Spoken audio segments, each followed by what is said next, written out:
ഓം പരാശക്തി നമ. തൻ്റെ സുഹൃത്ത് പറഞ്ഞതനുസരിച്ചാണ് യുവതി ന്യൂയോർക്കിൽ വെച്ച് അമ്മയെ കണ്ടത്. ദർശനവേളയിൽ അമ്മ അവരെ ഉറ്റുനോക്കി. അവർക്കപ്പോഴൊന്നും തോന്നിയില്ല. പക്ഷെ കുറച്ചു കഴിഞ്ഞപ്പോൾ ആ നോട്ടത്തിൻ്റെ ശക്തി അവർക്ക് അനുഭവപ്പെട്ടു തുടങ്ങി. അമ്മയുടെ ധ്യാന പദ്ധതി പഠിക്കാൻ അവർക്ക് താല്പര്യം തോന്നി. ധ്യാന പരിശീലനത്തിനിടയിൽ അമ്മയുടെ പഴയകാല ചിത്രങ്ങൾ അവർ കണ്ടു. തനിക്ക് ഇനി അമ്മയെ പിരിയാൻ വയ്യെന്ന് പെട്ടെന്ന് അവർക്ക് തോന്നി. അതവർ തൻ്റെ ഒരു സുഹൃത്തിനെ ഫോണിൽ വിളിച്ചു പറഞ്ഞു. എനിക്ക് എന്തൊക്കെയോ സംഭവിക്കുന്നുണ്ട്.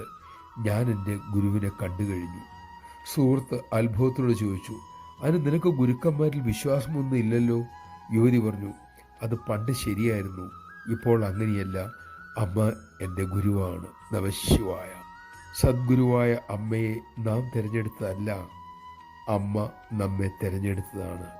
അതുകൊണ്ട് തന്നെ എല്ലാം അമ്മയുടെ ഇച്ഛയ്ക്ക് വിട്ടുകൊടുക്കുകയാണ് ഏറ്റവും നന്ന്.